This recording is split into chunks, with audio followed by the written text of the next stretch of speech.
Hi friends, நான் Karaikal doctor Nishar. நம்ம collection சேனலை சப்ஸ்கிரைப் பண்ணுங்கள், ஃப்ரெண்ட்ஸ்க்கு ஷேர் பண்ணுங்கள், லைக் பண்ணுங்கள். இன்றைக்கி நம்ம பார்க்குறது சிரியா நாட்டுடைய 10 பவுண்ட்ஸ் கரன்சி நோட்டை தான் நம்ம பார்க்குறோம்.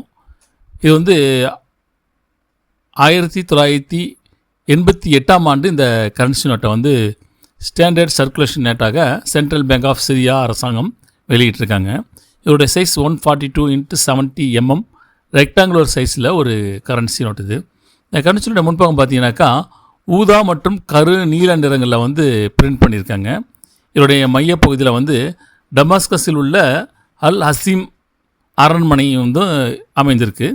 வலதுபுறத்தில் ஒரு நடமாடும் பெண்ணும் அதில் அமைச்சிருக்காங்க.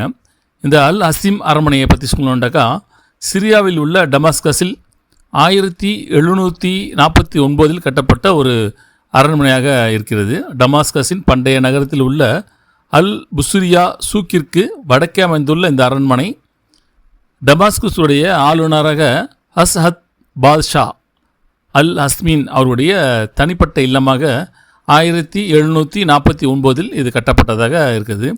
சிரியா மற்றும் லெபனானுக்காக உள்ள பிரெஞ்சு ஆளுகையின் போது இது பிரெஞ்சு நிறுவனத்தை கொண்டிருந்ததாக அமைந்திருக்குது. இந்த கரன்சியுடைய மறுபக்கம் பார்த்தீங்கன்னாக்கா ஊதா மற்றும் கரு நீலங்கள் நிறத்தில் வந்து பிரிண்ட் பண்ண மாதிரி ஒரு நீர் சுத்திகரிப்பு நிலையம் அதில் அமைந்திருக்கிற மாதிரி அந்த படத்தை வந்து பிரிண்ட் பண்ணியிருக்காங்க. அதுதான் நம்ம பார்த்துக்கிட்டு இருக்கோம். சப்ஸ்கிரைப் பண்ணுங்கள், ஃப்ரெண்ட்ஸ்க்கு ஷேர் பண்ணுங்கள், லைக் பண்ணுங்கள்.